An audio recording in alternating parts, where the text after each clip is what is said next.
Hello guys, कैसे हैं आप सब लोग। द बुक ऑफ एस्पर के एपिसोड 43 के साथ हाजिर हूँ। तो लास्ट एपिसोड के एंड पे ज़ू फैन ग्रैंडपा से कहता है, क्या आपको पता है कि जोमिंग वैली में जितनी भी लड़कियों की शादी होती है, क्या आपने उनमें से कभी भी किसी को बाहर आते हुए देखा है। मैं अगर आपसे कहूँ कि वहाँ पर जितनी भी लड़कियों की शादी होती है वो सारी लड़कियाँ बच नहीं पाती, वो सारी मर जाती हैं। क्या फिर भी आप अपनी पोती को वहाँ पर भेजेंगे। ग्रैंडपा उसकी बात सुनने के बाद जाओनिंग के सर पे हाथ रखते हैं और कहते हैं, बेटा अगर तुम फिर से घर से भाग जाओ और मैं तुम्हें पकड़ने के लिए वापस आऊँ तो प्लीज मुझसे दूर भाग जाना और मुझे हाथों से पकड़ी मत जाना। इसलिए जितनी दूर हो सके यहाँ से तुम दूर चली जाओ। फिर ग्रैंडपा वहाँ से वापस की तरफ मुड़ पड़ते हैं और वहाँ से वूश करके उड़ जाते हैं, जबकि जाओनिंग पीछे से रोते हुए चिल्लाकर ग्रैंडपा से कह रही होती है, ग्रैंडपा प्लीज मत जाए, मुझे अपने साथ लेकर जाए, क्योंकि उसे पता है कि ग्रैंडपा अगर अकेले वापस जाते हैं तो ग्रैंडपा मारे जाएंगे। जाओनिंग रोते हुए ज़ू फैन से कहती है, ज़ू फैन अगर मैं वापस चली जाती हूँ तो क्या मेरे ग्रैंडपा की जान बच जाएगी। जोमिंग वैली वालों को मैं चाहिए, वो मेरे ग्रैंडपा और मेरी फैमिली को छोड़ देंगे। ज़ू फैन जाओनिंग से कहता है, मुझे माफ कर दो, लेकिन अगर तुम्हारे ग्रैंडपा तुम्हारी फैमिली में वापस नहीं जाते तो मुझे लगता है कि तुम्हारी बाकी की फैमिली के पास जीने के लिए थोड़ा सा समय है। लेकिन अब जबकि तुम्हारे ग्रैंडपा वापस जा रहे हैं तो इसका मतलब तुम्हारे ग्रैंडपा के साथ साथ तुम्हारी बाकी की सारी फैमिली बहुत जल्दी मारी जाएगी। जाओनिंग उसकी बात सुनने के बाद और भी ज्यादा रोना शुरू कर देती है। ज़ीटियान आगे बढ़ता है और ज़ू फैन से कहता है, तुम्हें इस सब के बारे में कैसे पता है कि उसके ग्रैंडपा वापस जाएंगे और सारी फैमिली मारी जाएगी। वैसे भी ग्रैंडपा एक मास्टर हैं,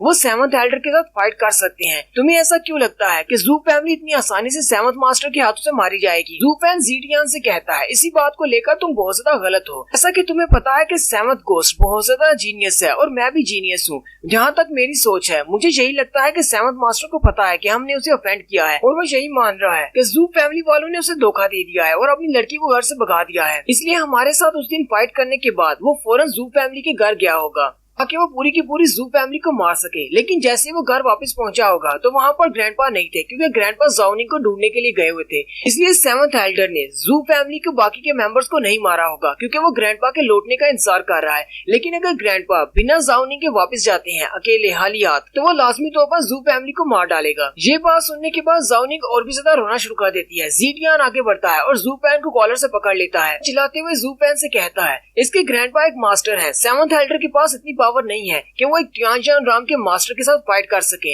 ये मास्टर बहुत ज्यादा स्ट्रॉन्ग है, तुम ऐसा कैसे कह सकते हो कि वो बिना फाइट किए उनको इतनी आसानी से मार सकता है। ज़ू फैन ज़ीटियान से अपना गला छुड़वाते हुए उसे कहता है, यहाँ पर तुम फिर से गलत हो। तुम्हें क्या लगता है कि एक फैमिली के अंदर टियानजियान राम का मास्टर होने से हम लोग अपने आप को बचा सकते हैं? अभी थोड़ी देर पहले तुमने खुद ही देख लिया कि किस तरह टियानजियान राम के मास्टर यानी कि इसके ग्रैंडपा तुम्हारे सामने घुटने टेक रहे थे। तुम तो सिर्फ अपनी बोन फॉर्जिंग स्टेज में हो। वो लोग तुमसे नहीं डरते, बल्कि वो तुम्हारे पीछे तुम्हारी फैमिली से डरते हैं, क्योंकि तुम बड़ी सेवंथ फैमिली से हो। तुम्हारे पीछे जिन्हो फैमिली है। अगर तुम किसी छोटी सी फैमिली के कोई यंग मास्टर होते तो तुम्हें लगता है कि ग्रैंडपा तुम्हें यहाँ से जिंदा वापस जाने देते? जाओनिंग चिल्लाकर उन दोनों से कहती है, तुम दोनों बस करो, तुम दोनों झगड़ क्यों रहे हो। जाओनिंग ज़ू फैन से कहती है, मुझे पता है कि तुम एक बहुत बड़े जीनियस हो और तुमने जितनी बार जो कुछ भी कहा है वो बिल्कुल सच हुआ है। अब मुझे एक आखिरी बात बता दो, अगर मैं वापस चली जाती हूँ तो क्या सेवंथ एल्डर मेरी फैमिली को छोड़ देंगे? अगर मैं सेवंथ एल्डर से शादी करने के लिए राजी हो जाती हूँ तो क्या वो मेरी वजह से मेरी फैमिली को छोड़ देंगे? ज़ीटियान उसकी बात सुनकर काफी ज्यादा हैरान हो जाता है और चिल्लाकर उसे कहता है, जाओनिंग तुम ऐसा नहीं कर सकती, तुम सेवंथ मास्टर से शादी नहीं कर सकती। ज़ू फैन जाओनिंग से कहता है,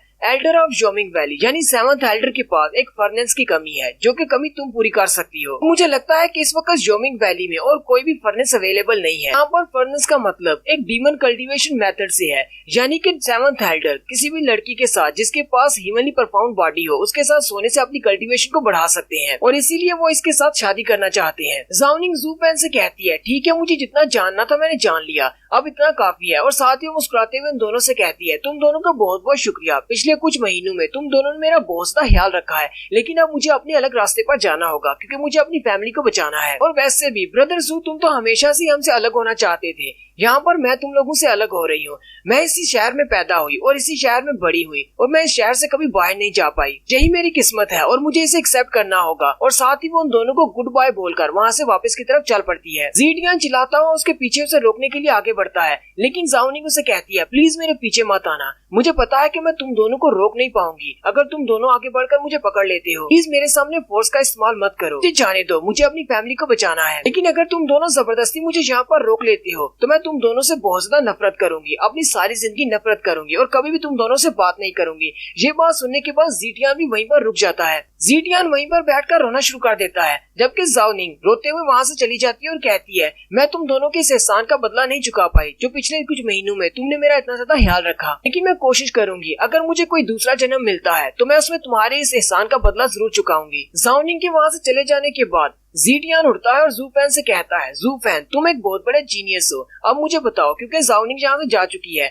मुझे सच सच बताना, क्या ज़ाओ निंग के वहाँ से जाने से वो अपनी फैमिली को बचा सकती है या नहीं। ज़ू फैन उसे कहता है, हाँ वो अपनी फैमिली को फिलहाल के लिए तो बचा सकती है, लेकिन सेवंथ एल्डर शादी के बाद जब उसको इस्तेमाल कर लेंगे, जब उनका मकसद पूरा हो जाएगा, वो न सिर्फ ज़ाओ निंग को मार डालेंगे बल्कि उसकी सारी फैमिली को भी मार देंगे। ये बात सुनने के बाद ज़िटियान बहुत ज्यादा गुस्सा हो जाता है और ज़ू फैन से कहता है, अगर तुम्हें ये सारी बात पता है कि ज़ाओ निंग मरने वाली है और उसकी फैमिली मरने वाली है, तुमने उसे यहाँ से जाने ही क्यों दिया। ज़ू फैन उसे कहता है, मैंने उसे इसलिए यहाँ से जाने दिया क्योंकि अगर ज़ाओ निंग वहाँ पर चली जाती है तो वो कम से कम अपनी आंखों के सामने उन सबको मरता हुआ तो नहीं देख पाएगी, क्योंकि ज़ाओ निंग अपनी फैमिली से पहले मर जाएगी और ज़ाओ निंग को मरते वक्त यही लगेगा कि उसकी फैमिली सेफ है, उसके बाद चाहे वो मर जाए। ज़िटियान आगे बढ़ता है और ज़ू फैन के चेहरे पर एक जबरदस्त पंच मारता है जिससे ज़ू फैन पीछे जाकर गिरता है। ज़िटियान उसे कहता है, तुमने ज़ाओ निंग को फिर से इस्तेमाल किया, तुम एक बहुत बड़े कमीने हो जो कभी नहीं सुधर सकते, तुम हर किसी को इस्तेमाल करते हो, तुम दोस्ती लफ्ज का मतलब ही नहीं समझते। ज़िटियान आगे की तरफ बढ़ जाता है। ज़ू फैन उसे कहता है, तुम कहाँ पर जा रहे हो और क्या करने वाले हो। ज़िटियान उसे कहता है,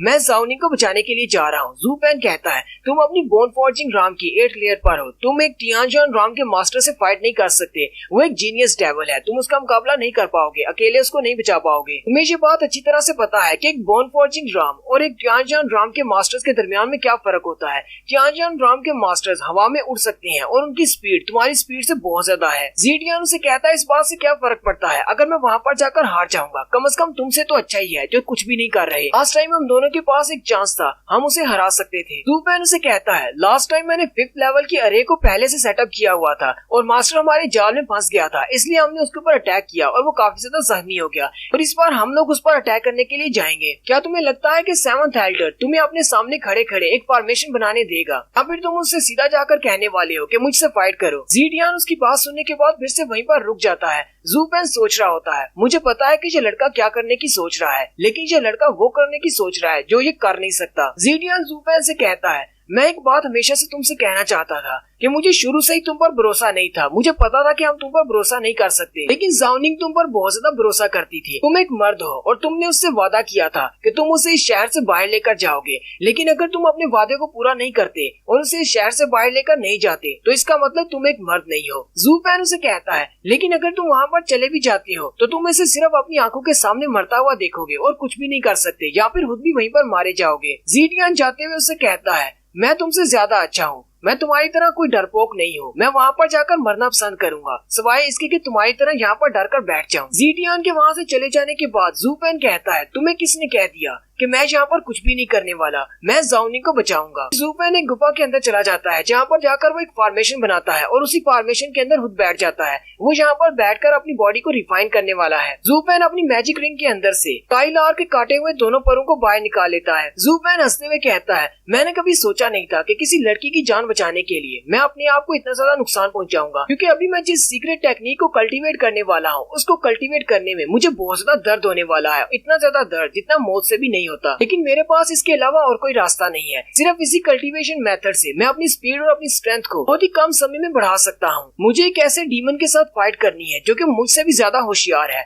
और ऐसे डीमन के साथ फाइट करने में अगर मेरी स्ट्रेंथ उससे कम हुई तो मेरे पास जीतने के चांसेस 100% नहीं होंगे। साथ ही वो अपनी अरे फॉर्मेशन को एक्टिवेट कर देता है। ज़ू फैन के पास जितनी भी गोल्ड क्विक सैंड होती है वो सारी को भी बाहर निकाल लेता है और स्काईलार्क के परों को भी निकाल लेता है। वो उन सभी को यूज करते हुए अपनी बॉडी को रिफॉर्म करने वाला है। वो सारी की सारी गोल्डन क्विक सैंड उसकी बॉडी को कवर कर लेती है। सीक्रेट टेक्निक का नाम बॉडी प्योरिफिकेशन है। ज़ू फैन कहता है, इस सीक्रेट टेक्निक की मदद से तुम्हारे पास जितने भी रिफाइनिंग मटेरियल्स होते हैं उन सभी को तुम अपनी बॉडी का हिस्सा बना सकते हो। एक बार तुमने इस टेक्निक को मास्टर कर लिया तो उसके बाद तुम्हारी हड्डियां बिल्कुल आयरन की तरह मजबूत हो जाएंगी। लेकिन ये रिफाइनिंग मेथड बहुत ज्यादा दर्दनाक है। जितने भी मटेरियल्स हम लोग यहाँ पर यूज करेंगे वो सारे के सारे मेरी बॉडी का हिस्सा बन जाएंगे, लेकिन इससे ऐसा ही महसूस होगा जैसे हजारों तलवारें मेरे सीने के अंदर दंस रही हूँ। बॉडी के ऊपर 1000 कट्स लगने से जितना दर्द होता है उससे भी ज्यादा दर्द इसमें होने वाला है। तो ज़ू फैन वहाँ पर कल्टीवेट करने के लिए लिए बैठ जाता है और वो सारी की सारी गोल्ड क्विक सैंड उसकी बॉडी के अंदर जाना शुरू कर देती है। ज़ू फेन कहता है इसके 3 लेवल हैं। फर्स्ट लेवल में ये गोल्डन क्विक सैंड मेरी बॉडी के अंदर जाएगी और मेरे सारे के सारे बॉडी मसल्स को दोबारा से रीफॉर्म करेगी। सारी गोल्डन क्विक सैंड जैसे उसकी बॉडी के मसल्स के अंदर दाखिल होती है तो ज़ू फेन चिल्लाना शुरू कर देता है क्योंकि उसे बहुत ज्यादा दर्द हो रहा है। ज़ू फेन कहता है सबसे पहले मेरी बॉडी के जितने भी मसल्स हैं वो सारे पहले डिस्ट्रॉय होंगे और डिस्ट्रॉय होने के बाद वो नए मसल्स बनेंगे। यानी कि ज़ू फेन की बॉडी के ऊपर जितने भी मसल्स हैं यानी जितना भी गोश्त है वो सारा क्विक सैंड के साथ रिप्लेस हो जाएगा और ज़ू फेन को डायमंड की तरह की हार्ड बॉडी मिल जाएगी। लेकिन इस टेक्निक में इतना ज्यादा दर्द होता है कि अगर मुझे ज़ाओनिंग को बचाने के लिए ना चाहना होता तो मैं इस टेक्निक को कभी भी अपने ऊपर परफॉर्म नहीं करता। लेकिन अब जबकि मुझे ज़ाओनिंग को बचाने के लिए जाना है तो मुझे इसे करना होगा, मुझे इस सारे दर्द को बर्दाश्त करना होगा, हालांकि ये दर्द बहुत ज्यादा है। नेक्स्ट एपिसोड में इस टेक्निक के सेकंड और थर्ड लेवल को दिखाया जाएगा और दिखाया जाएगा कि ज़ू फेन कैसे अपनी बॉडी को लेवल अप करता है। यहीं पर हमारी एपिसोड 43 का एंड होता है। एक्सप्लेनेशन अच्छी लगी हो तो कमेंट करके जरूर बताइएगा। चैनल को सब्सक्राइब कर दें, वीडियो को लाइक और शेयर कर दें। शुक्रिया।